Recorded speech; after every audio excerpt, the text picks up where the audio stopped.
Damn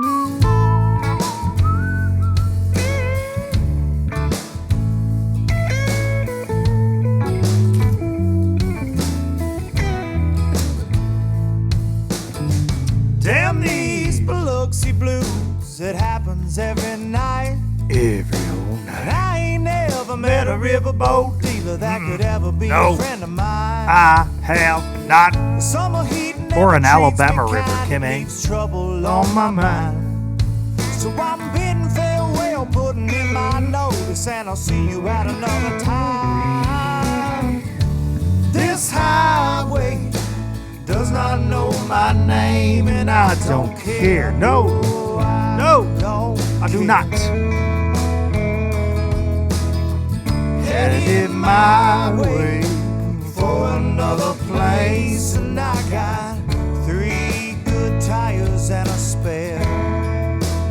3 of them. Just a white line gypsy getting out of Mississippi with just enough gas to get there. Low budget live, not so live from the Low Budget Live Bar and Grill here in beautiful southern Middle Tennessee.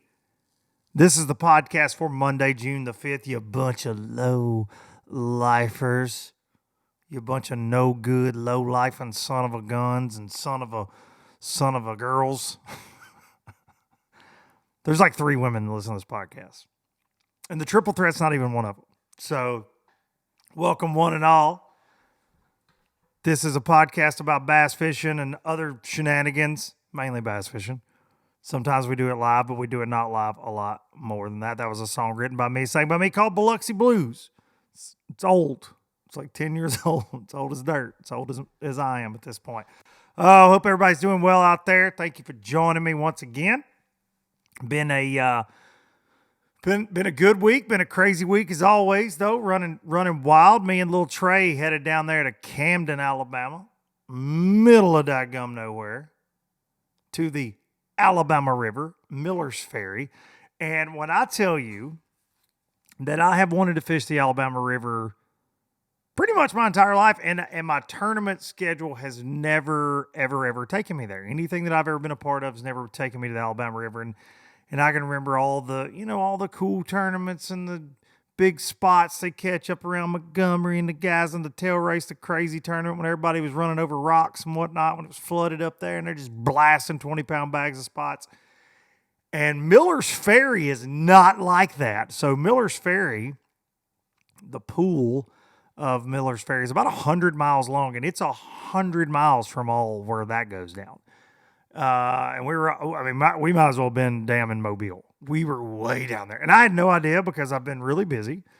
Stay busy. And I did zero research until like Wednesday night. And I had no idea. I was like, I'm just going to go fish for spots. No. The Alabama River, there are spots. Some spots got weighed in. Some guys made some long runs. But it is not that way on the bottom end down there of that Alabama River.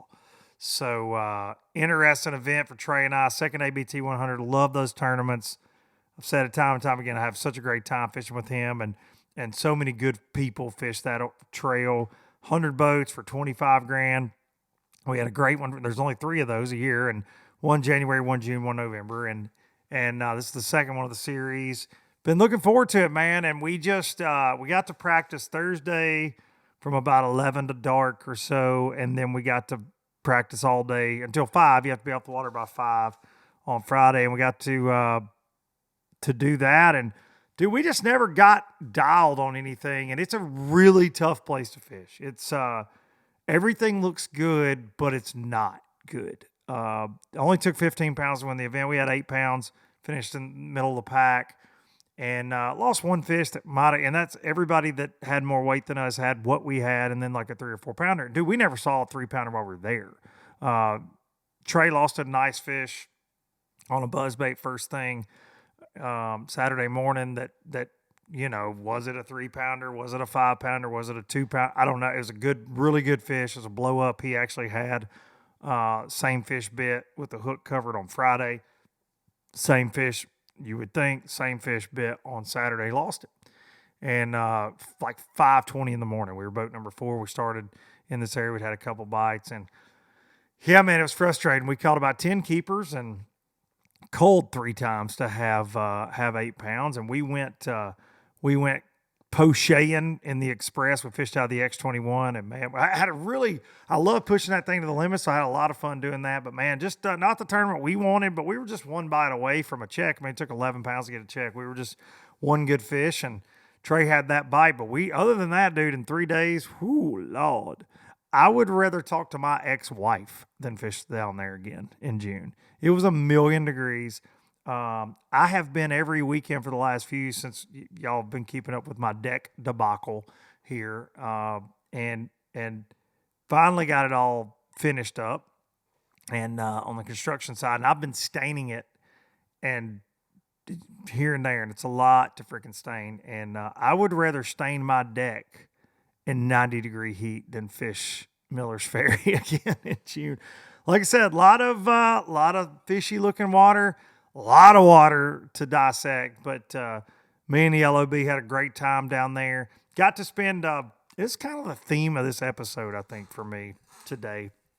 I've been doing a lot of thinking on a lot of things, and so we'll get to that. But got to give a shout out to 2 guys that I actually started fishing a club when I was 12 with my dad in Tennessee, Alabama club here in Lawrence County, Tennessee. And Troy Simbeck was a member of that club, and Terry McCormick, and 2 guys that have always been in my corner, always been Luke Duncan fans since I was a wee little guy. They always treated me like gold when I was a kid and would just, give me fishing information and not like help me, and known them for many, many years, and they're fishing these ABTs for the first time ever. And so we roomed with them. Troy rented a cool house out on this farm outside of Camden, and we had just a really great time, man, telling old stories. And so the theme of this podcast is kind of like changes in the fishing industry, and which I know I try to stay up on that, but there's a lot of thought into this week's show, and our guest today, we're gonna talk about that a lot. And it was really cool to talk to them, but talk about how fisheries have changed, and talk about how, this constant gratification that we get with social media, or, this constant flow of information from YouTube and all that, how it's changed fishing, man, for the young guy coming in. And so cool, though, because these guys, like, my fishing dreams started by fishing against these dudes. And I've always, we've stayed in touch, and certainly don't get to talk to them near as much as I'd like to, but I want to give them a shout out for letting us hang with them, me and the LOB. All right. Okay. Got to thank these sponsors real fast.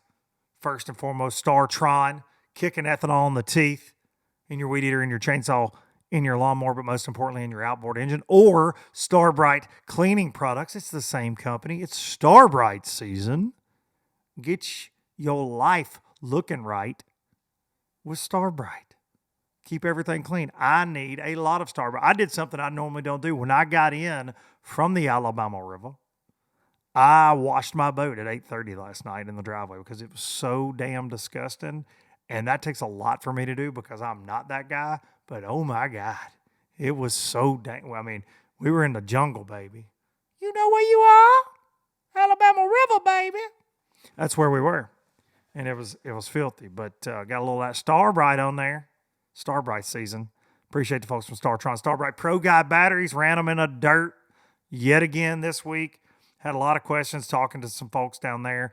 Picking my brain about the Pro Guides there at the Alabama Bass Trail. And I can tell you the lithium that I'm running for trolling motor batteries, they're running a special right now. Check it out. It's going through July 4th. Some great deals on the lithium batteries on ProGuideBatteries.com. You can use code LBL10 to save you some money, but I'm just always impressed. I run one cranking battery, and I'm running a 31 AGM. I've got the lithium cranking battery, but I am running 31 AGM, and I'm running live scope, all my pumps, all 3 graphs off of it, power poles, and I'm just blown away, man. That they just I can't kill them. I cannot kill them. Pro Guide batteries, go check them out. Tell them you're a lowlifer. LBL10. Baitworks.com. Bait-works.com. Thought we were going to do work with the LOB jig down there at the Alabama River. Lost a nice fish on it yesterday. I say a nice fish, like a 2-pounder. You got to keep things in perspective when you're fishing down there on the Alabama River. But lost a good fish on it yesterday. Just barely had it, skin hooked. Caught a couple fish on it in practice though. We really did think it was going to be a deal for us, and it went away. But the LOB definitely gets a lot of bites. You can get them at bait-works.com. That LOB jig, and of course, we're swinging in. We're into June now, another month. Clicked on buy. You got the offshore bite coming. Depending on where you live, it's here. Get on there. Shuttlecock hair jigs, big crankbaits. I got them 10XDs, 8XDs, 6XDs. James Watson Worldwide Spoons. They're all on there. Bait-works.com. Duncan-10 saves you some cash. Got them Toad Thumper plastics on there. All kind of goodness. I'm going to be utilizing some of that old deep stuff this week. I'm going to Gunnersville late this week with my boy Ryan Engelman.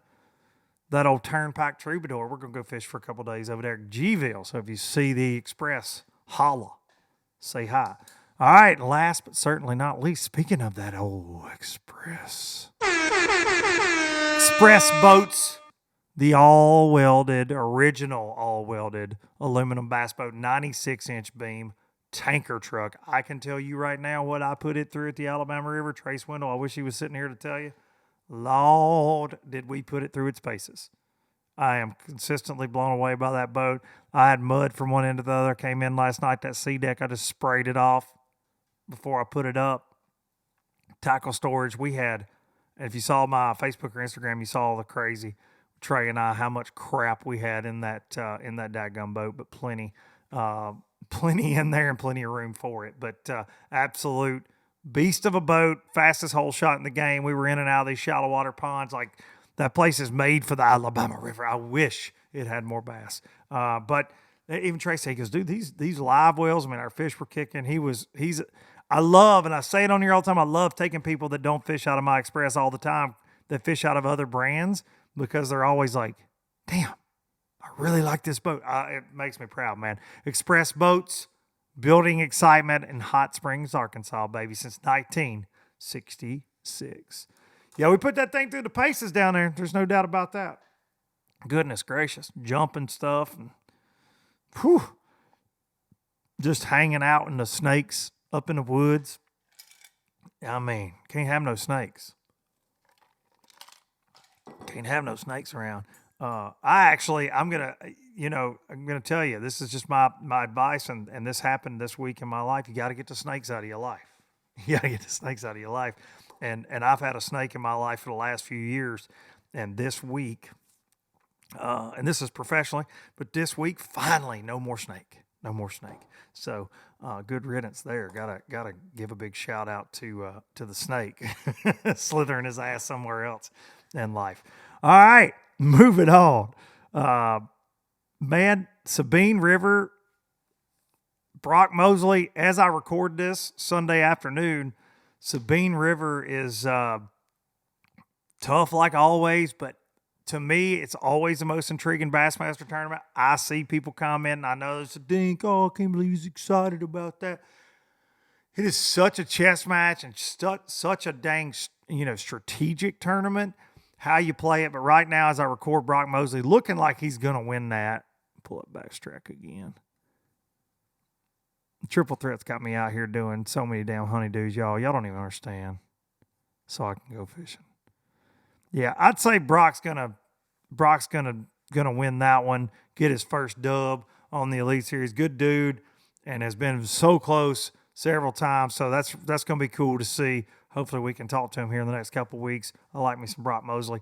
But he's dialed up down there, man. He caught a big one yesterday. But I see the comments. This kind of led to this week's too, is you always see, and I talk about it on here a lot, but you see the bitching about live scope, and forward facing sonar, and it's boring to watch. Well, then they send them to a place like that, and it's like, they're too small. They're catching little ones. But it's like old school river fishing, and like, we're so spoiled by like 30-pound bags on social media and 20-pound bags and all this kind of thing, that if a dude weighs 14 and gets excited because that's like catching 30 pounds there, and catching a 3-pounder is like catching an 8-pounder on some lakes on the Sabine River, like, it's all relative, but people getting upset about it, but every time it's on the schedule, it just makes me mad. It's wild, man. And I keep saying this, and not to just keep harping on it, but I don't understand as an industry, like, and as a fishing community, why we continue to just like prey on each other like that, right? Like this, it's weird, man. And I talked to my friends Troy and Terry when we were staying there. It's kind of led me to some of the conversation you're going to hear today about. It's like we should all kind of be in the same boat. We don't have to all get along, but like I don't understand that constant. It doesn't matter what you're damned if you do, and you're damned if you don't, and then you're damned if you do again. And you're damned in the online world. These tournament organizations cannot win. It's really crazy to see it, and it reminds me of like that Merle Haggard song, "Are the Good Times Really Over for Good?" I ruined that, but it's true. Uh, like, are the good times really over? I refuse to believe that they are in fishing. You know, our fisheries are a lot tougher now. There's a lot more fishing pressure. This is kind of what I was talking to my buddies about, but I refuse to think that the best days are behind us in bass fishing. On the professional side in the industry, I think sponsor wise, maybe we have seen that in professional angling. Maybe it was as good as it was ever going to get at some point, you know. But I refuse to believe, even with the negative stuff that you see, that the good times are behind us. I think that these are still the good old days, man. We live in the good old days, right here, right now. I believe, I sure do. But yeah, folks can't make up their mind what they like. Shallow power fishing, no, don't like it because the fish aren't big enough for me. Some dude that's never fished for $100,000, never will, probably never caught a 3-pounder in his life, is griping because somebody's getting excited about a 4-pounder on Bass Live. It's like, come on, bro.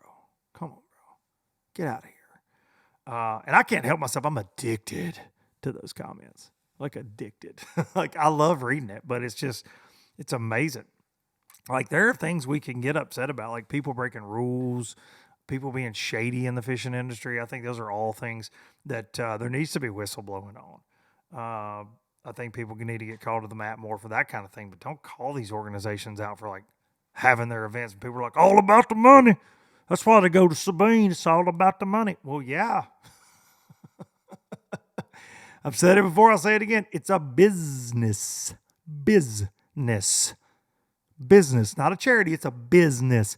And I dare say Brock Mosley and them other boys that made that top 10 down there, Kyle Welcher making him a top 10, going to be leading angler. He don't give a damn where they go, son.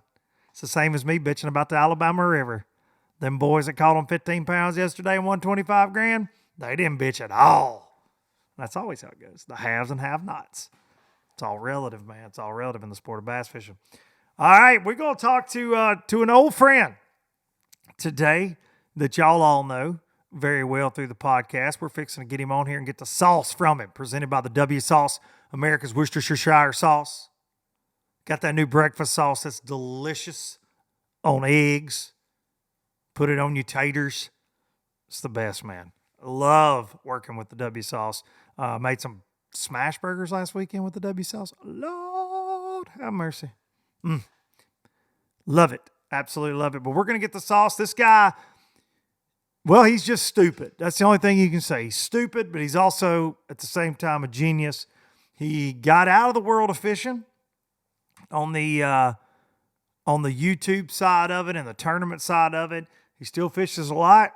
He is running a very successful sweet tea company now, but he's still very plugged into the fishing organization, in the fishing world. He's always around, and he's one of my best friends. I got to run into him this week, spend some time with him on my way to the Alabama River, and we're going to catch up with him right now. He's got a big launch for y'all sweet tea. They're getting into the coffee game, a huge launch that started right now on June 5th. You can get it, but could not be more proud of this dude and cannot wait to get the sauce from him right now. Ladies and gentlemen, stupid, dumb, Darian Craig.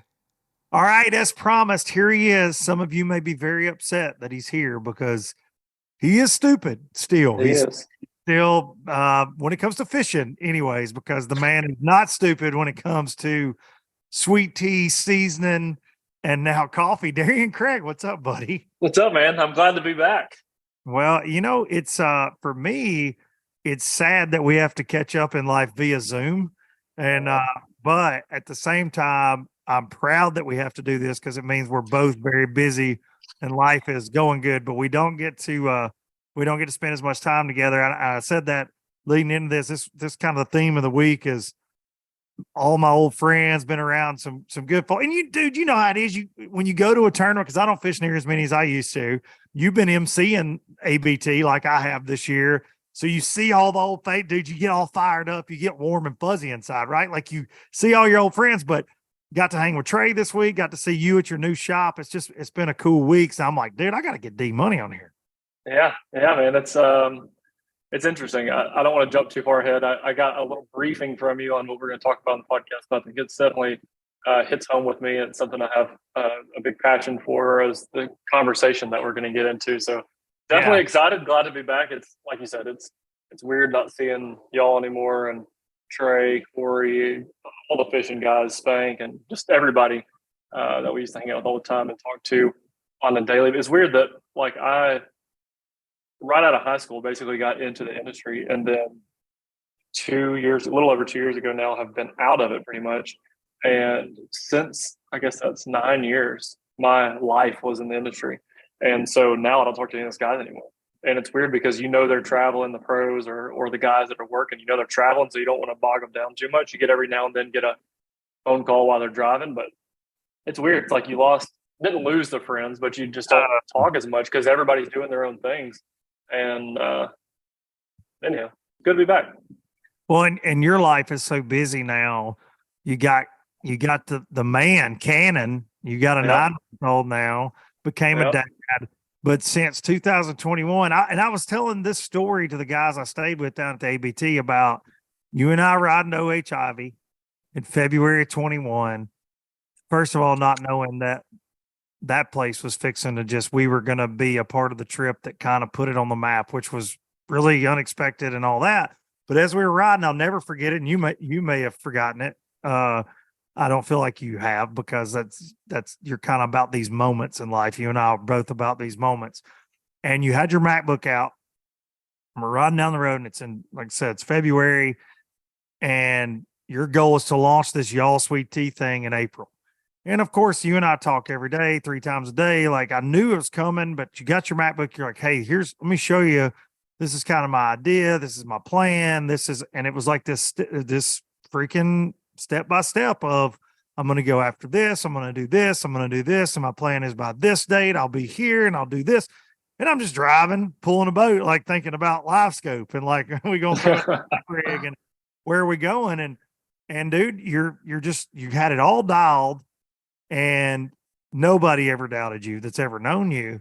But then like 6 months after that, it's like everything is coming to fruition. And you taught me that if you write it down, it has a better likelihood of coming true.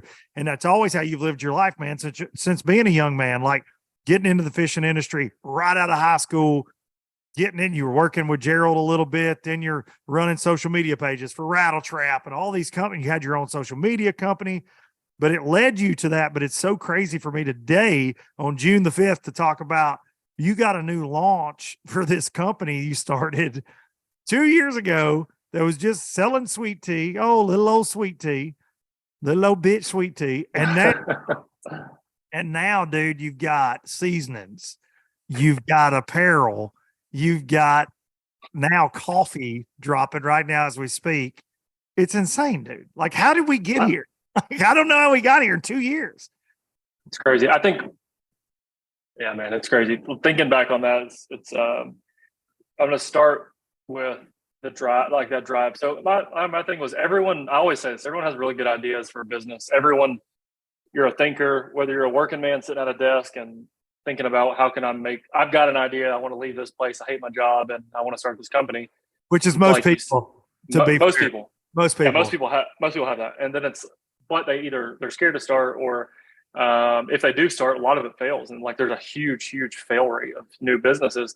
And the whole thought on that was the writing it down stuff. I read some quotes and whatever about writing stuff down, but dude, I just want to do my homework ahead of time so I didn't fail. It's like you said how laid out everything was. Dude, I just didn't want to fail. So I was like, well, what happens when we get to this? And like I kind of had everything mapped out. Was like, hell, if I just do this stuff, as long as it works, if this one works, it'll get me to the next step. If that one works, I'm ready. And I knew what those steps were, but like I didn't want to just be guessing. I didn't want to sell out of this and then have no clue what's next. I know, in my opinion, I know what's 2 years down the road. If all of the things continue to work until then. Now, I'm not guaranteeing. I'm definitely not cocky about.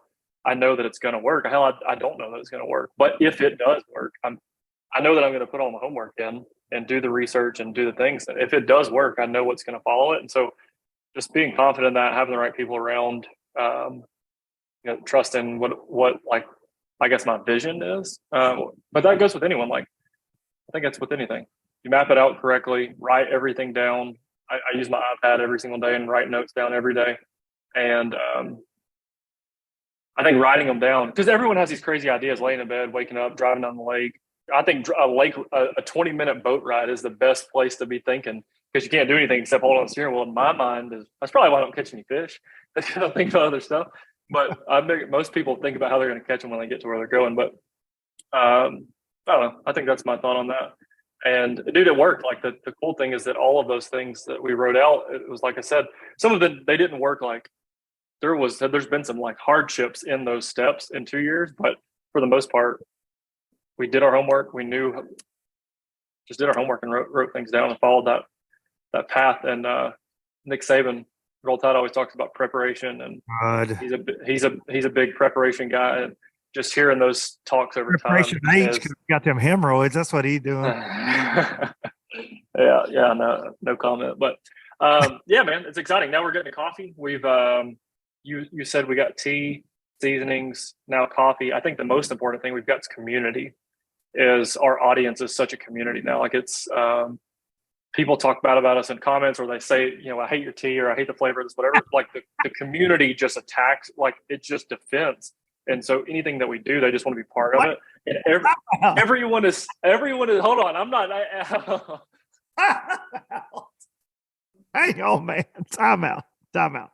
I don't even care what you're fixing to say, Nick. I'm scared. Are you fixing to tell me? Because I was talking before this, there's like the Bassmasters and the MLFs and MPFLs of the world, they can't win because they have a tournament where it gets one live scope, and there's a bunch of people like, I hate live scope.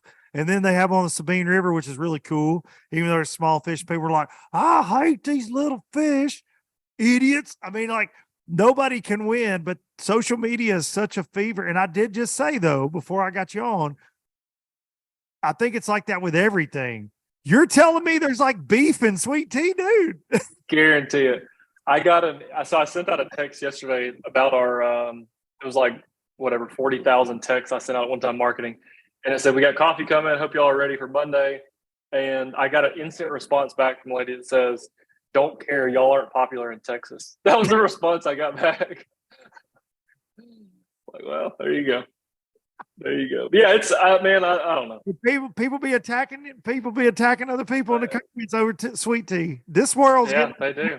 I said, are the good times behind us before I called you? And I said, I don't think they are. Shit, maybe they are. If people are fighting over sweet tea, I can't help them. Yeah, it's just yeah, sweet. they're definitely they're fighting over it. They're fighting about it for sure. They're people are just crazy, man. I think there's a handful. There's a percentage of people, about 8% of the people, 20% of the people. It's 8 to 20%. I don't know the exact number yet. That's percentage, D. Yeah, 8 to 20%. I don't know what it is. Those people are crazy. I think most people are good, but there's 8 to 20% that's like pretty insane. Dude, I'll be honest. Sometimes I have these weeks where I travel, and I think it's more like 79% of people are good. Yeah, I don't disagree. It could be that. I'm one of them, but yeah, there's a lot of days I'm one of them, but oh man, that's 8 to 20. That's a pretty good range. I like that. I'm going to use that. Well, I feel like 8 to 20% of people are crazy. Yeah, that's about right. They are right. It's, I don't know the you and I, we've talked a lot about this privately and publicly over the years, just comments and troll pages, and God knows, like, people got a lot of time to invest to that right, that thing, and it really does kind of make the internet go around, like social media side, like it really does. But they have so much time to dedicate to it. It's really impressive, because I'm like, man, yeah, it might be fun to kind of make jokes and have a fake page, I guess, but I don't know how when would I get all the other shit I get done? Yeah, Like, I wonder. I wonder.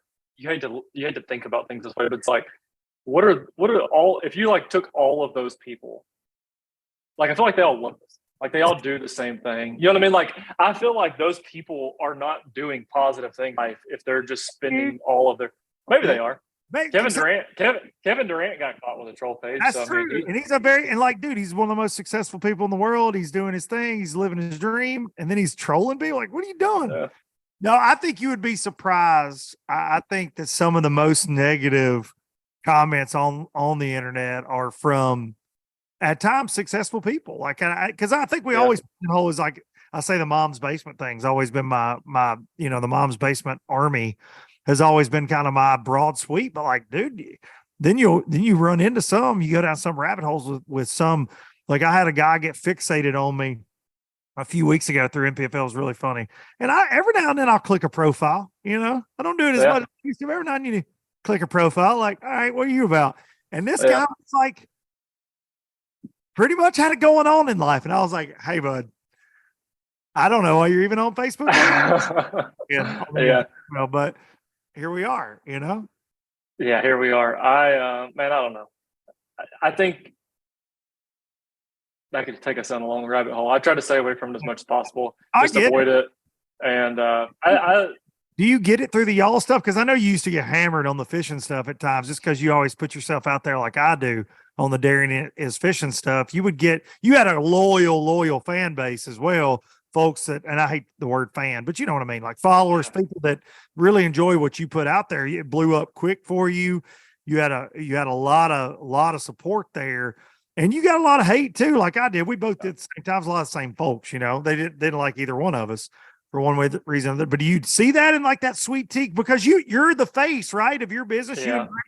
You throw it out there. You're doing videos all the time.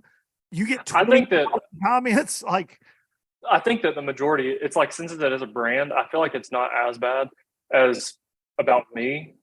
I think when, like, as a brand, if they don't like, the only thing they could talk crap about would be if they don't like the product, and if they don't like it, then they just majority of the time they just don't buy it again. You get, it's different with the personality, because they're like, well, you're an idiot and you're fat and you're ugly, and like, okay, I appreciate that, but you get the every now and then, well, this tea is too bitter.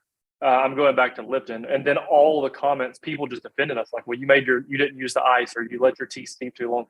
So like, there's tea pros. It's slightly different, but try not to get hung up in it. I don't manage our customer service. I will say that I'm not a customer service guy. There is a complaint section, and it is a pretty deep section, but a lot of times it's people complaining that have never purchased before, or the shipping's too high. That's the reason I'm not going to buy. And then they'll trash you about why shipping's too high. But it's like, the people who are loyal, they're not the ones complaining, and I appreciate them. That's where we're spending our time. I'll focus on the positive. That's the low lifers, baby. That's what I always say. Like, I focus on the people that ain't gonna get in the comments and bash me, that show up every week, that like what I got to say, and like whatever guest that's on here, no matter what. They love them some D Money and Big C. They've been here for almost 6 damn years of this craziness, which is hard to believe. Yet again, because the last time I was with you actually in person, other than just like running into you down at the shop the other day, we're leaving little old bitch Trey's truck in your parking lot, was we did the podcast here right before Cannon was born last summer. Sorry, it was crazy, man, and it's wild. But I got to ask you this for everybody listening before we kind of really jump off a cliff: is do you miss the Darien is fishing stuff? Because, dude, you were putting in work. I mean, I don't think anybody realized how invested you were, from a financial, whether it's camera equipment, whether it's hell, just boat gas, rods, reels, equipment. Like, dude, you were constantly filming, constantly trying to create content, doing lives. And I don't think people realize if they've never lived that life, it's a lot to be consistent in this world. Even, and dude, I've never been as consistent as you with it, especially on the fishing video, but doing one podcast a week, people would go, oh, it's an hour podcast. It's this, it's that. But it's a lot to do what you were doing. You were uploading what, 3 days a week at one time? 3 days a week for a long. I did it for a while. 3 days a week for I don't remember the exact amount of time, but it was a long time. 2000. I'm going to say. I say a long time. There's guys who are still doing it, and they were doing it way before me and doing it way after. But like, I know I did it at least 6 months straight, maybe even over a year. I don't know the exact period of time, but it was a long time. Yeah, I do miss it. I miss it bad. And the thing is, I still have the passion of fishing as much as I did then. I just know my priorities are just, and I feel like I understand them a little bit more. I still fish 2 to 3 days a week, almost every week. It's not very often. It's not very long period of time. I may fish for 45 minutes or maybe sometimes I'll get over an hour, but like, you can see the water behind me. I go down there and fish on the boat. It's in the water and I still have a bass boat. It's like, I still do all this stuff, but filming takes a whole new amount of time, and then editing, just the editing part. If it wasn't so long, I would still do it, but I'll still do it one day. The cool thing is that I still get so many people that I see in public anywhere. Like, that's the craziest part. It's like, man, I love your video. When are you going to start making videos again? That is what I think keeps the fire, even though it's not happening right now. The fire is still there. So I'm excited. One day I'll be able to do it again. I don't know when that is, but I think it's going to be really cool for Kanan to see what I did before he was born. And then to now be able to, maybe in a year or two, I don't know exactly how long, but get that fired back up with him as a kid. And then I would love to do that. Like, that's what I want to do. So that's really neat. But I do miss it. Do you ever have people come up to you and be like, man, let's show up, shut up? You remember when Luke just... You never won any of them. That's what we're going to bring back. We are going to just... I want to do it. I want to do Show Up and Shut Up, a whole series on Mount Woods Lake. Well, hey, I think your lake where you live, that's not Show Up, Shut Up. Shut up was show up. You show up to my house and shut up. That's what I feel like. No, remember we talked about you bring your boat down, you use my boat, I use your boat, which is, by the way, it would be an unfair trade. But you would have all the waypoints of this lake. So you'd have like every brush pile's all marked. Pity. I don't want your pity. I want to beat you. No, it's not pity. I think it's cool. Pity. Here's your waypoints. No, show up because you go other places and that we've never been, and you show up and I beat you. That was the whole idea of the thing. And we film it. We had a lot of fun with that. And that was only in like a 2-week period that we did it, and people loved it. And then we never... I go back and watch those. Still. Forever. I need to. Because that was what? They're so much fun. Yeah, that was 2020. They're so much fun to go back and watch. I don't even remember all the lake names, but there was one of those tournaments that I just lost so many giants, and it was the funnest. Like, it was so much fun. I got killed. I didn't even hardly catch any fish, but I figured all this. I just didn't like execute it all, but it was such a fun trip to go back and watch. And I watched your point of view of that day, and it was just the coolest. Yeah, it was such a cool. So we met up that day, and anyhow, I won't get into that. Y'all need to go back and watch those. Show Up and Shut Up if you haven't watched them in a while. That's a good video. But I want to move into what's going on with fishing right now. That's what I want to move into. Yeah, because I keep up enough to understand what's happening, but I have a whole new. I feel like this is no offense. I mean this with all due respect. I don't know who's going to watch it, but there's no Sixth Sense between me and you anymore. Sixth Sense was a big part of what I did in fishing. I personally, I'm speaking for me. I respect a lot of those guys. Casey, I've known Casey since 2012 or 2013. I can't remember when we met. So I've known him for a while, and I know y'all had a different situation, but we won't get into that. But without the Sixth Sense lenses on, where you're a pro staff guy, you're only team six, all that stuff. I see the industry different. I see Guggen's different. I see 13 Fishing. I just see brands differently, because you get into this rhythm where it's not that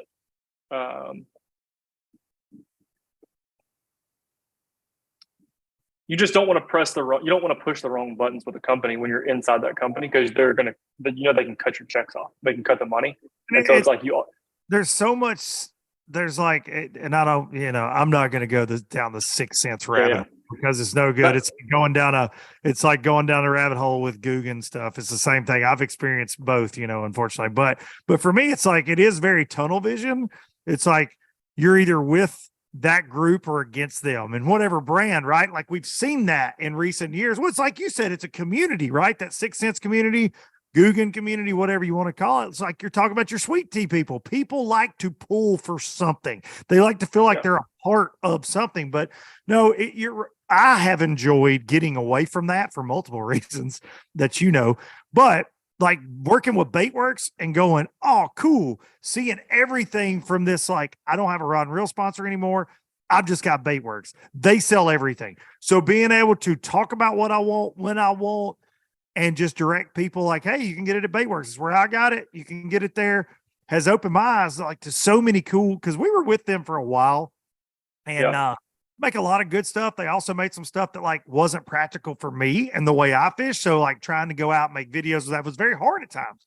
Like because all of our videos there for a little bit were like 6 Cents centric. And I think maybe your average like fan doesn't realize that they're just constantly being sold to when it comes to that. But like, you look at that and like, you won't ever see Ben Milliken throwing a 6XD on camera, even though he probably throws a 6XD at times. I don't know. I'm sure he does, but he throws other things other than 6 Cents, but you won't ever see it because he's 6 Cents. Yeah, I think that the transparency of that is there's definitely a big gap. But I also think that when I was in all of that, you were anti-Guggen because you were 6 Cents and you couldn't respect what the Guggens were doing. I know you had a falling out with them, but I am going to. No, I had a falling out with but I mean, that was water on the bridge. I think they were doing something when we were doing with 6 Cents. Guggen was doing something so big that we had blinders to it and couldn't appreciate it. But like, dude, what they just like to think about what they did, I think that's one of the coolest things. Maybe this is I don't know, this kind of a weird stance. This isn't where we're going to call a conversation, but now just like being in the business side, like totally different, but to see what they did, came in as YouTubers and built a monster of a thing is one of the coolest. And I respect the hell out of it so much more than I ever did when I was inside the industry, because I had blinders onto it. And so now seeing what they're doing, there's personalities in that group that, people do or don't like. And I won't even get into that at all, but just what they did was so cool. But in the 6 Cents world, you couldn't be a fan of it at all. So you're almost forced to trash talk it in a way. Yeah, but I want to stop you. I want to cut you off and say, I don't think you and I ever trash talked that. As a matter of fact, I got very much criticized for having Turkle on my show while I was a part of the 6 Cents. Whatever. Yeah. So like I always did, like you and I think one of the first podcasts we ever did together officially, LBO, like in 2019 when we're doing on YouTube, we talked about how there was this shift, and it's kind of it's one of the focuses of my show a lot, is this paradigm shift in the fishing industry to that. And you really opened my eyes to like, dude, these guys are doing this. This was before we were on the 6 Cents thing for the time. And it's very much like, it's so crazy to see what that is now because it shifted to tournament angling. It wasn't at all. And I was like, I was in the beginning, well, before I ever had a podcast, whatever, I was just a tournament guy. So people were like, oh, stupid YouTubers, this is dumb. And I say all the time, pros want to be YouTubers now and YouTubers want to be pro fishermen. It's this whole weird damn thing that's happening. But the Guggen shift went into, now they sell diehard tournament anglers freaking baits that catch fish. And 5, 6, 7 years ago, I would have never seen that coming, ever. Like I see Guggen baits in almost every boat I get in and out. I mean, people got bandito bugs. They got and they catch fish. And they do catch fish. And I think they definitely way ramped up their quality. Like in the beginning, those hard baits they had, I think why we all thought that it wasn't going to go to like the diehard tournament guy. But then when they ramped up and like they started getting all these new shapes of plastics and stuff, I was like, And then you start hearing the chatter of its catching. Oh, Like, they're coming. But no, dude, I think, you know, we were talking, and this is jumping ahead of your bullet points, but we were talking about changing fishing, like how it's changing. And I think that's one aspect is the social media thing, but just turn it. You were talking to someone yesterday, said I had to buy skipping docks with a jig. And I talked to Johnny McCombs, who is in mine and your eyes, a legend, a fishing legend.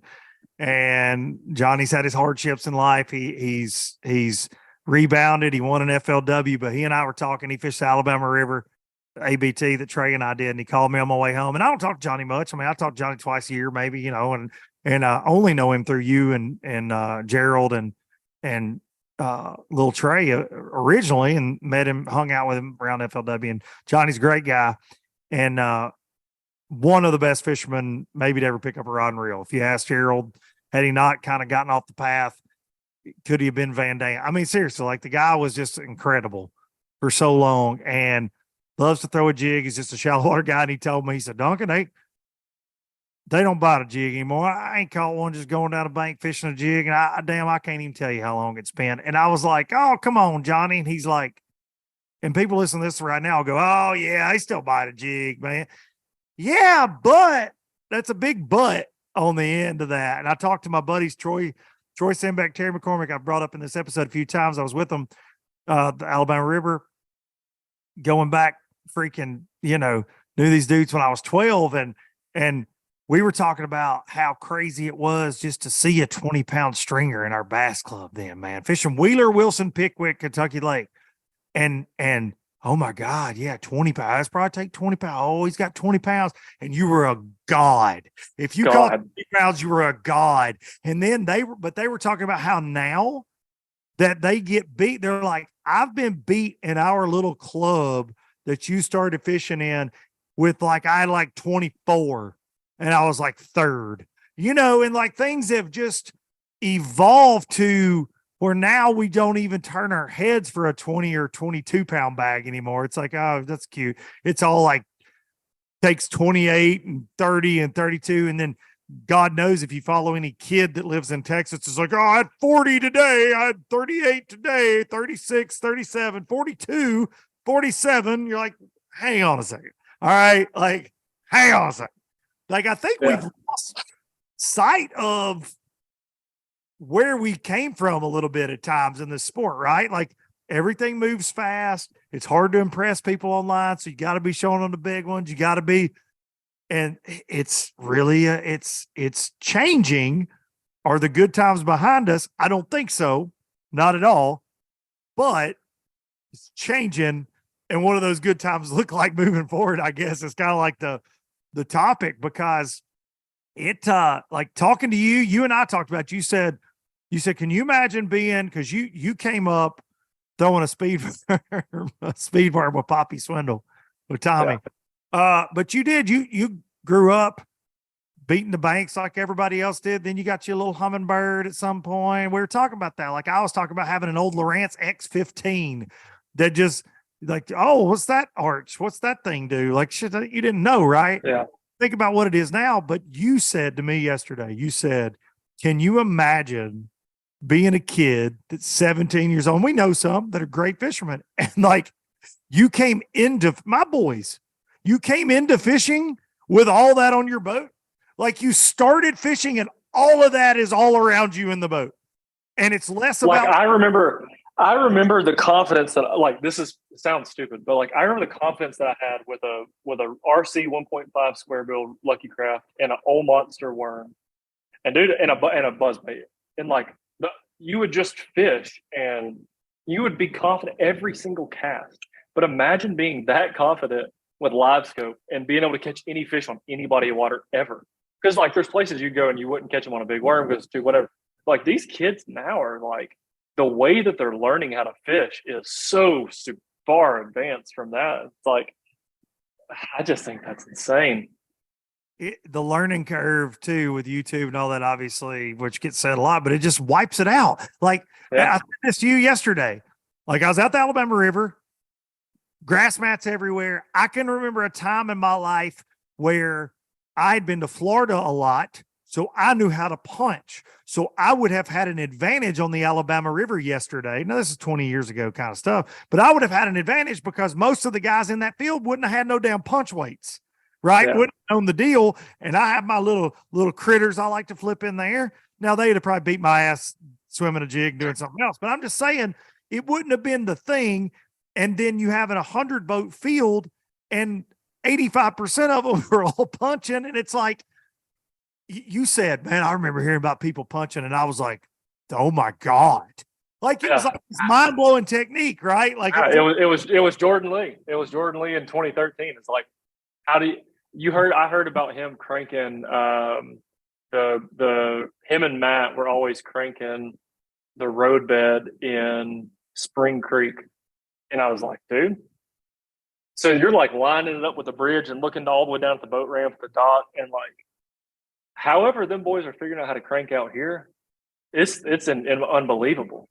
Yeah, I couldn't even figure. Me and Ben Curry were out there in the dead middle of Spring Creek, just trying to figure out what. Like, I have no clue. And now those guys are like, it's crazy to think about. But does that mean that the fish start swimming back to the bank ever, and we catch them on docks ever again? So that's what Johnny and I said. Johnny goes, well, it may take a few more years, but they're coming back. I said, Johnny, I've been saying that shit for 10 years, and I ain't coming back. They get intercepted before they get to us now, or they just don't bite and they go somewhere else. Like, and I'm not trying to be all Randy Blockett about this, because you know me, I'm a live scope. You remember the day I got my first one? I'm like, hey, dog, the world has changed. Just go ahead and get ready. My original panoptics. I mean, I'm obsessed with it too much. Dude, I'm flipping stumps at the freaking Alabama River and looking out in the middle of the pocket the whole time. Like, I can't help myself. And I'm throwing at dots out there swimming around. Never had a bite because they were all carp and gar for the most part in that gar hole. But it's something I love, but it is inevitably going to change everything at some point. So let's talk this from a business perspective, because you're a social media guru, in my opinion. I learned so much from you. Now, none of it matters, by the way, unless you're paying for it, but it literally does not matter. I have 30-something thousand followers on Instagram, and 6 people see anything that I do, and that's fine. Who cares at this point? I'm old. I'm an old man. Instagram's a graveyard now. It is a graveyard. It is literally a graveyard. But I see what you've done, and you were very involved in the fishing industry. You were the reason some brands got notoriety on social media. You were the brains behind it. They would give you the keys to the kingdom and say, hey, this is what we're promoting. Do your best job. And you were making a great living in addition to TH. You were doing it, man. You had your own business, and then you shut her down for sweet tea. And that's going great, obviously. But what do you think? Because I have my opinions, and you and I text some about this every now and then. But what do you think about bass fishing social media as a whole? Are we getting left behind because it's just the same regurgitated all the time, over and over, every damn, hey, y'all, going out boat 37.5 this morning, weigh in at 3 p.m. on flwfishing.com. Every freaking, then you just, as you swipe, because we're all swipers, that's what we do. And it's just like, hey, guys. You want to throw up every time. Yeah, well, but what, I don't know. But like, now you're an outsider, right? I mean, you are, but you're not. Like, you breathe and bleed bass fishing. You always will. But what is, to you, who's got a company now that you own, where you post a social media video and you get 20, hang on a second, ladies and gentlemen. That was the wrong button. It was this one I was going for. 20, why are the drums playing? I don't know. 20,000 comments on something. I was actually going to do this. This is more what I was going for. I was going to like build the adrenaline. Yeah. But you have that many people, but you see this, like, do we all just need to stop? Because our industry and you were right in the middle of that. Oh my God, you got to make 17 posts a year for this sponsor. It's in my contract.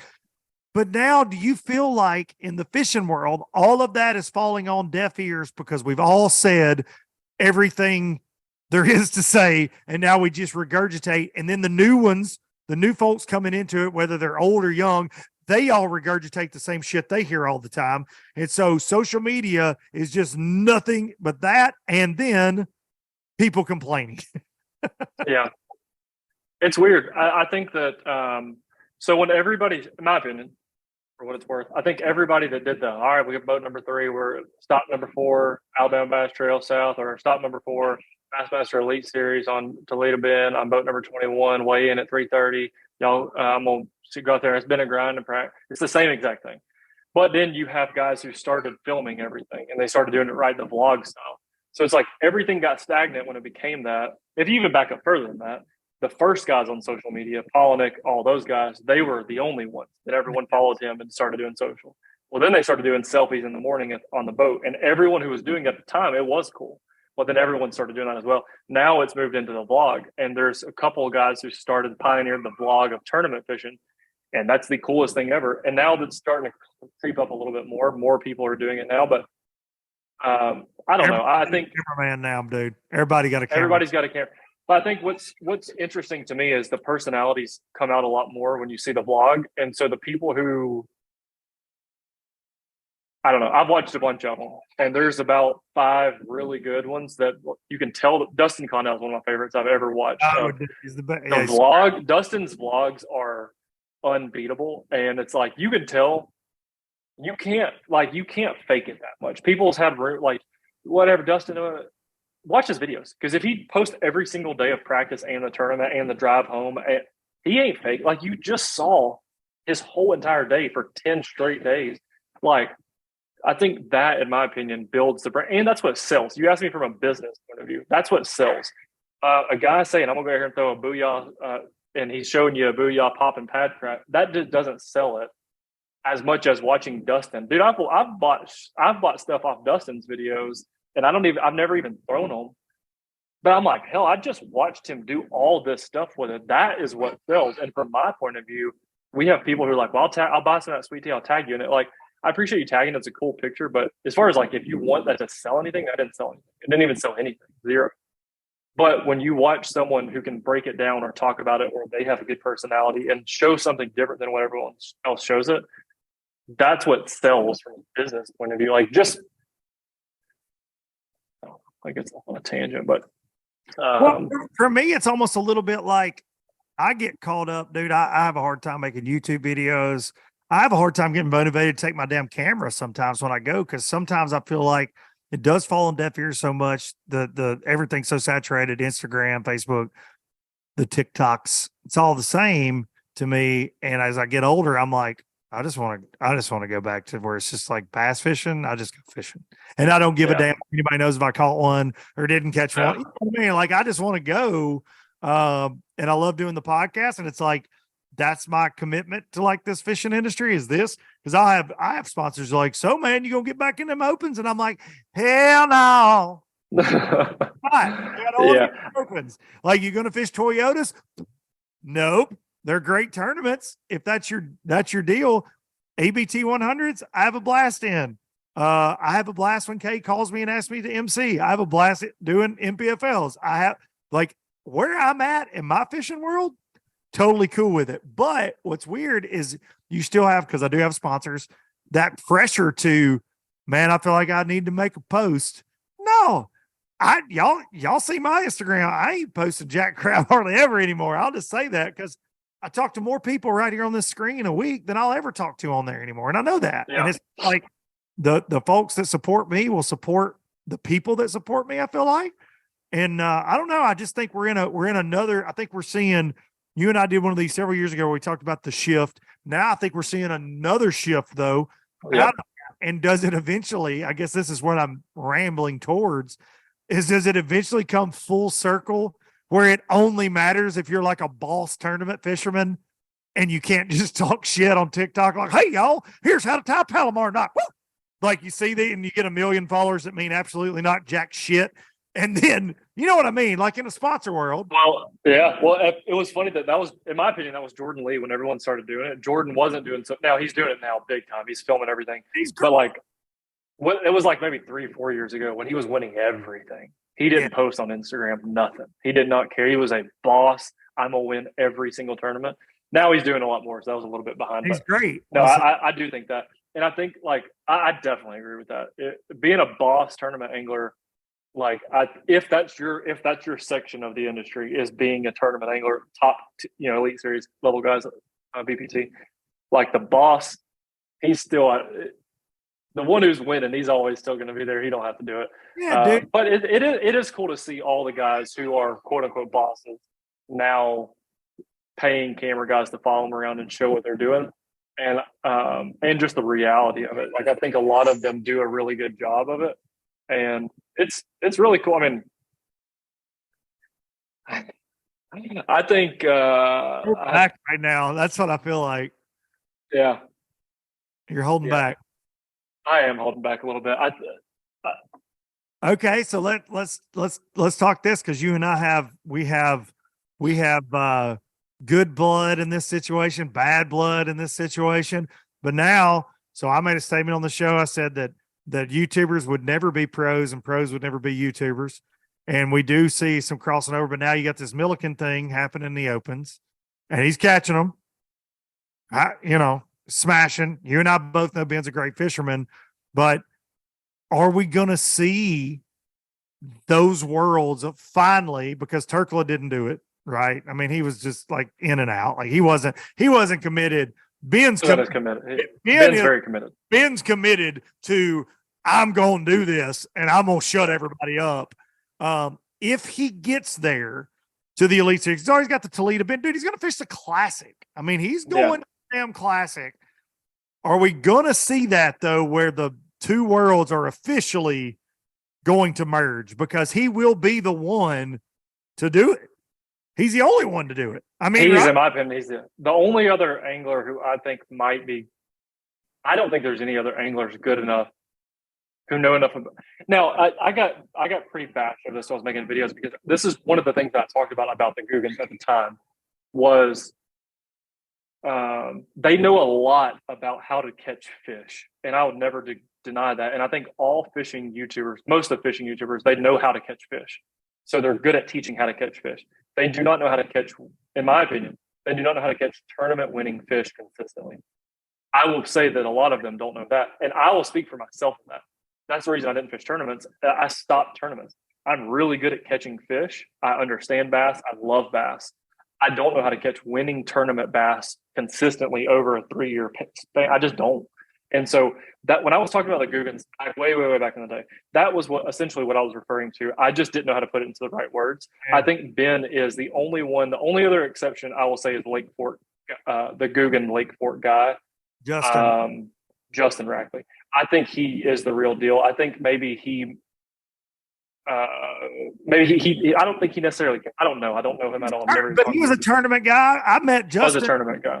Texas A&M. Like I remember meeting him when I first started TH. He was fishing the damn PAA tournaments and stuff back then. I mean, Justin's been around. You can tell he knows a lot about. And I bet if he focused his energy towards tournament, I bet he would have a success in it. But dude, I don't know. I don't think just from the guys I know, like Tyler Anderson, and I'm not even going to call out names. Those are good guys. They know how to catch a lot of fish. They're good at catching fish, but I think they're not.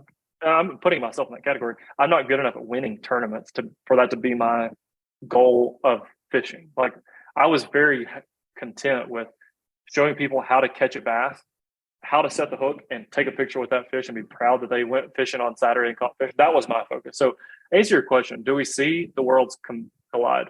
Ben will do it, in my opinion. Yes, he knows enough about how to catch giant fish consistently. Whether or not you like his personality, that's up to you. But I do think I believe he's going to do it. He just, dude, you watch Ben and you watch his videos. It's like, and me and you both shared the boat with him.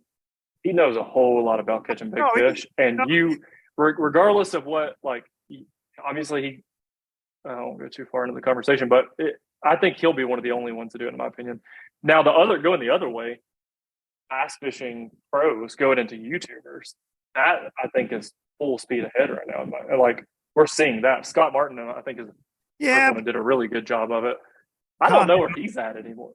Where is he at, by the way? The Elite Series. He didn't catch. I know, but like Sabine River, but I mean, I just don't follow him, I guess. But he catches. Like he might have.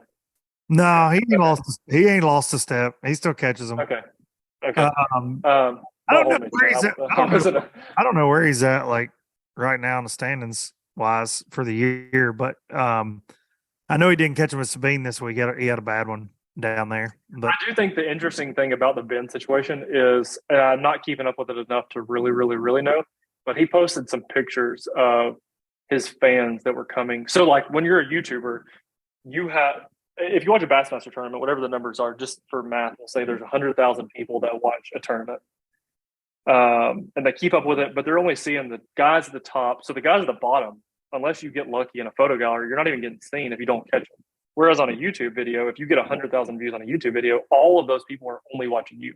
So when you turn that to Ben, and I don't know what his current views are, but let's just say 100,000. So if he gets 100,000 views on a video, all of those people are Ben Milliken fans and watching him fish. So if they come to his lake or anywhere around, if he goes to an area where those 100,000 people are around, they're all going to want to come meet him because they've been watching only him, that 100,000. So it's like his pull to bring people in, and he showed it. I don't know how inflated the numbers were or whatever, but he posted some pictures of like lines of people at Toledo waiting to see him. And me and you have witnessed it, and we've been in that situation as well. Not the scale that he is, but like I think that's going to be pretty dang impressive to see Ben pulling crowds to tournaments of people that weren't there to watch the tournament. They're there to see what Ben does. I think if we're being honest, the folks in Birmingham at Bassmaster are praying every night, dear 7-pound, 6-ounce baby Jesus, please let him make the Elite Series, because,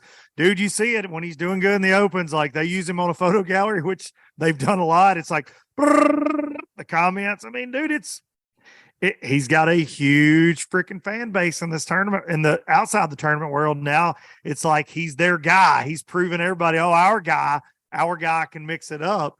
And it's cool to see, man. I mean, it is like, whether I said it on here when he won Toledo Ben, regardless of mine and his history, and look, I think mine and Ben's deal back then, I'm proud for him. Like and I've always respected him, but I think that, I'm a very strong-willed person, to say the least. And you and I both know Ben very much is as well. And so when you get to opinionated, strong-willed people, it's hard for them to see eye to eye on everything always. But dude, I think it's gonna that be was the most professional through that situation I've ever bullshit heard. thing I've ever said on here. Y'all all need to rewind this 10 seconds and appreciate the words that Luke Duncan just said, because that was masterful. The feud that them two had was pretty epic. I agree. But it wasn't public. It wasn't public. It wasn't public. Yeah, this right here between each other, like on the phone and texting, like that was mine and Ben's thing. We never took it public, and it was all really freaking stupid, and it had nothing to do with business, and it had everything. There was just a lot of really stupid things going on, and I said what I said, and he said what he said, and it all worked out for everybody. Look at him. He's going to the Classic, and good for him. That's right. Look at that right. Smile. Look at that smile. I called me out on my politically correct statement that I made, though. It was beautiful. It was crafted. No, nothing's on this show, dog. So I think that like even Ben, this is one of Ben's stances. Ben, I'm going to say this. He somewhat. I don't know. I'm not going to speak for him, but like all YouTubers' goal is not to be an Elite Series angler. Well, a lot of YouTubers understand that they can't do that. Like they're not good enough to catch tournament-winning fish. I think Ben. I'm not even going to say that. I don't think Ben, but it seems like that's became his goal, and so I'm not going to speak for him. But I think there's a lot. The majority of the guys will never be able to do it because they're not good enough at catching big fish. I'm in that category. I can't catch winning tournament fish, so I don't. That's not my goal. That's why I only was interested in. People are like, well, they're catching. What? Show up. You did better than I did in that. Every one of them. I caught a lot of fish in all of them. I know how to catch fish. I understand that part of it. But what it takes to get to the next part. I don't, even in winning a damn 2-man tournament. Oh, 2-man. I hate shut up, shut up. You never bring a show up, shut up back. You ain't gonna do that I again. think I won one of them. You did win one out of like the 7 videos, yeah. 7 or 8, yeah. I think my batteries died, and you won that day.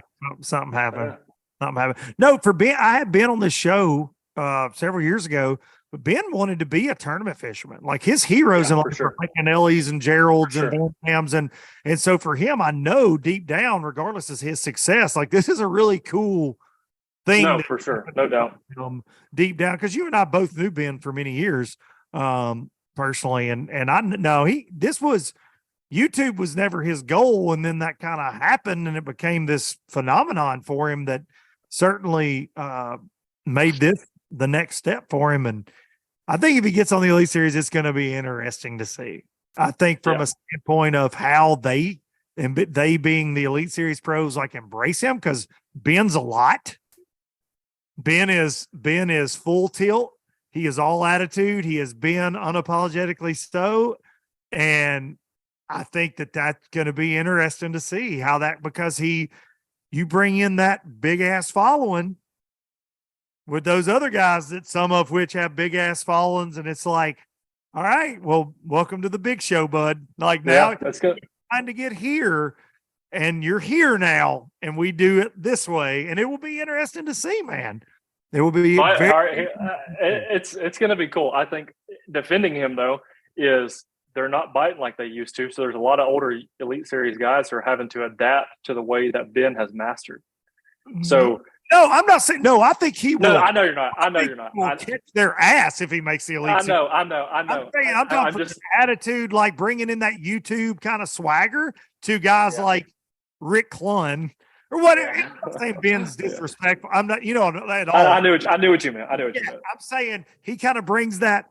He's got them damn knee-high socks and that damn mullet and all that. And he comes rolling in, and they're like, what just happened? And he rolls through the damn opens because which there's a lot of fishing left, but he's in the top 9. He's already won one and had another top 5. I mean, and they're headed to smallmouth country, which he's good at. Like I don't see it getting any worse for him. No. As it goes along. But I think it's one of the craziest stories we'll ever see, other than the lawyer and the Tucker Smith thing from Eufaula, which was just epic. It was just epic. And by the way, nobody in the fishing industry acts like Tucker even had any part of that. Like he just won some big college deal again, and everybody's like, hell yeah, Tucker. And I'm like, hey, time out. Does anybody remember like a month ago? Yeah.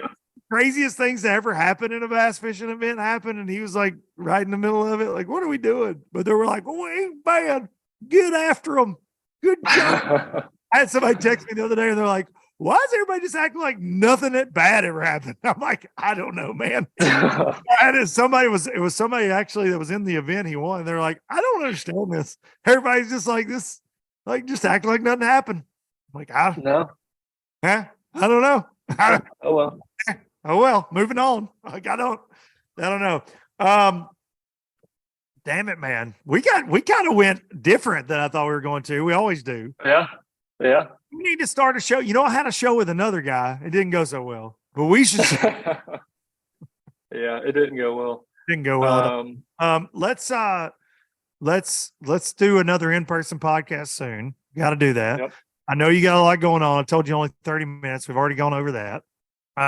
Tell everybody right now on Low Budget Live where they can get hang on, actually I want to say this because you and I joke on this all the time. I want to say this publicly too.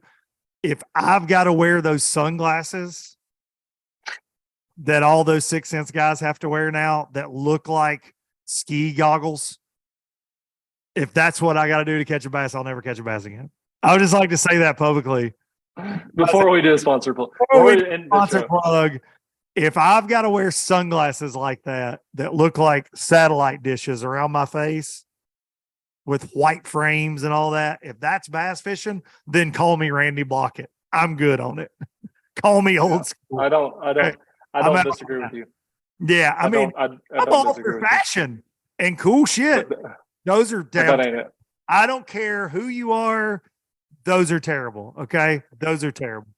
I want to be on a podcast episode where Josh Jones is on. I want to maybe not on. I want to talk about Josh Jones. That's too long to get into today. Yeah. But I think that deserves. And maybe you've already talked about it. I don't know. No, But no, he's talking to. I haven't. No, I mean, I So talk about him a lot. I mean, a little bit. I keep. So I think he posted. Damn, I'm gonna get the numbers way wrong. Something along the lines of he keeps up with the number of double digits he's caught. Oh yeah. Obviously, he religiously keeps up with that. And it's like the number of days that he's been fishing in Texas this year, he's caught a double digit that number of days. Like almost every single day Oh, it's he's fished in stupid. Texas this year.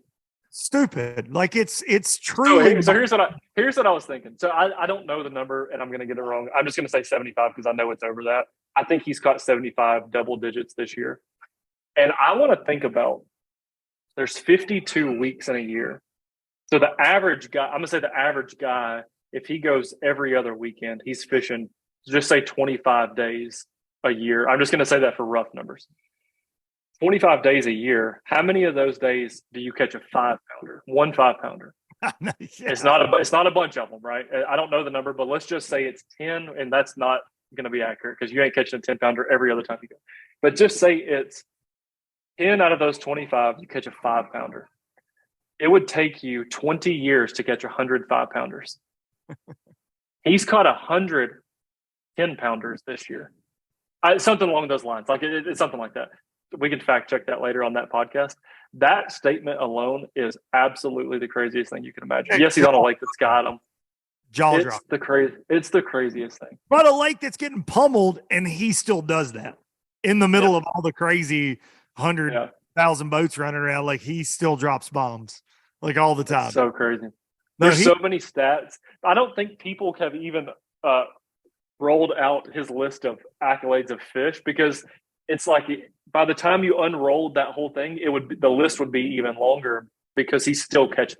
You know what I mean? Like it's so crazy. I mean, and still has time to always be in Facebook comments just talking shit to people. Yeah. I don't know. He masters both. He just pops up in random corner. Like I'll be seeing a post about somebody's granddad catching a fish. Josh Jones will be on it. I'm like, damn, dude, how do you have time on Logan Martin? It's just random. Like I see Josh's name so much.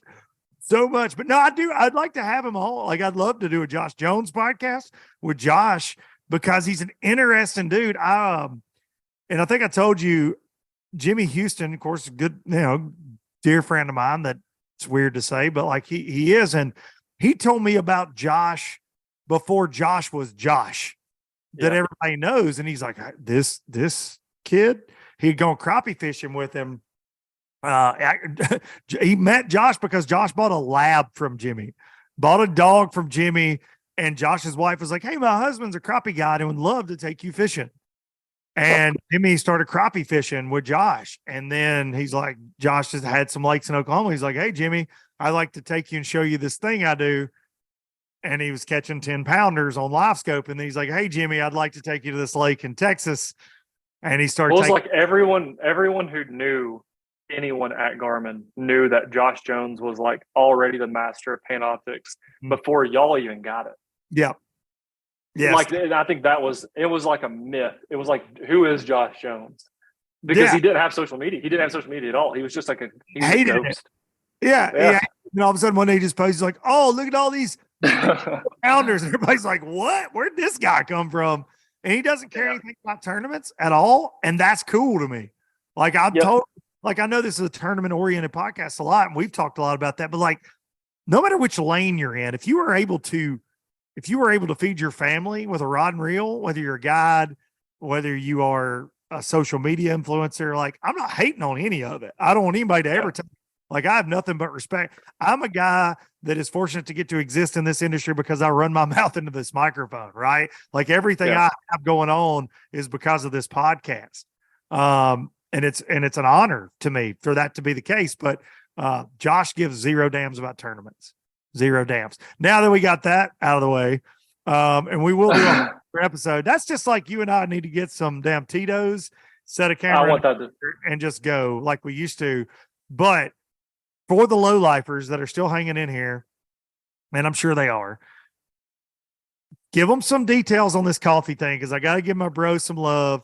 Even if we just sell a couple packs of coffee, how does coffee come? I don't even drink coffee. Does it come in a pack? You've got it comes in a pack. It does come in a pack. Oh, of course you've got it with you. Here we go. Accidentally. Yeah. Accidentally. Yeah, we got two. We got a There we go. And a house blend.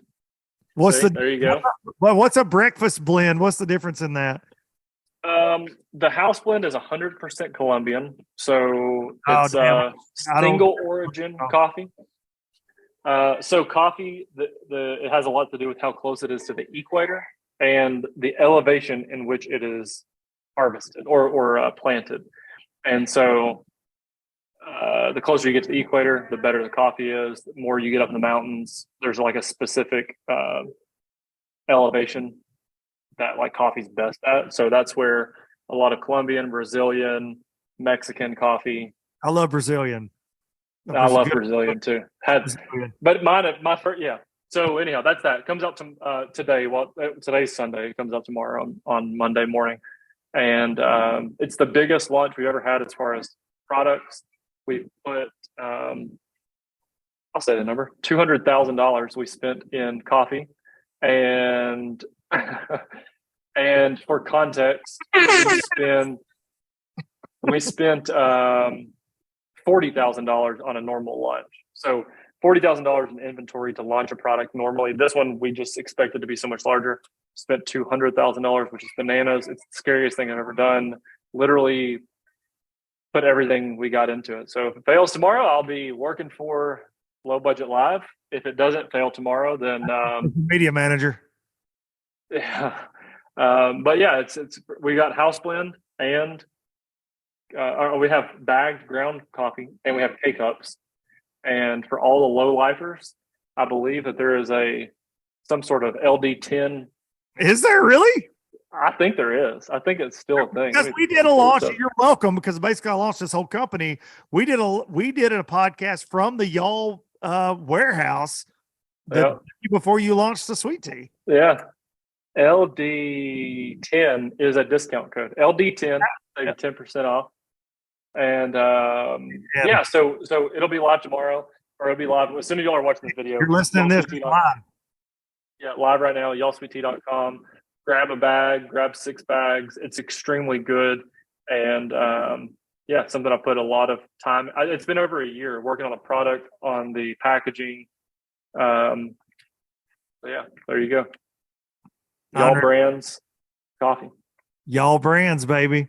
Got seasonings. Now, this is crazy to me, man. I tell you all the time that how proud I am of you, buddy. And I miss the hell out of you. I miss us just riding down the road, talking shit, and headed to the lake and being in the boat together and talking shit and catching up. But man, it's I knew whatever you decided to do in life, and this is just one step. I'm sure the next thing you'll be like running for president. I think anybody that knows you knows that's probably the case, but it's pretty damn cool to see, man, and getting to see where it started with y'all just 2 years ago, and like coming down there Thursday, and you're putting up racking in the new warehouse and you're unloading your coffee for the first time. And I got to see it. It was weirdly emotional for me, because I was like, I feel like I'm invested, even though I'm obviously not financially invested. I'm emotionally invested in it because I've lived it with you, I feel like. But it was cool to see, man. And I think that at least 10 low lifers are going to buy some coffee. So I hope so.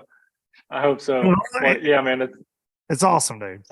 It's very cool. Very, very cool. I definitely appreciate that. And we'll see how it goes tomorrow. I'll definitely keep you updated with it. I'm going to get back to, I've got to build the rest of the website out and go do it. Go do that. That's a wrap. Join me, dude. We got to do it more often. I know we say that, but we got to do Low Budget Live. This started with myself and you and stupid Corey. I'm not getting Corey on here anymore. He's so fat now. Like, I've gained a lot of weight, but like Corey's so fat.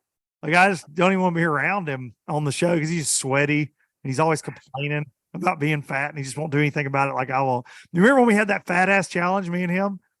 Yeah. We're having like the reverse fat ass challenge where he and I just see how much we can gain forever till we die. Yeah. I don't. That's 'Cause awesome. we're both not in good shape right now, to say the very least. Big C. He'll never, and here's how I know I can call him fat on the show and he'll never get his feelings hurt. He's never watched anything you and I have ever done. Ever. Ever. No. He's like, I'm not a low lifer, idiot. He literally saw a guy in a Mexican restaurant the other day wearing his fishing jersey at like 6 p.m. on a Thursday. And he goes, stupid low lifers.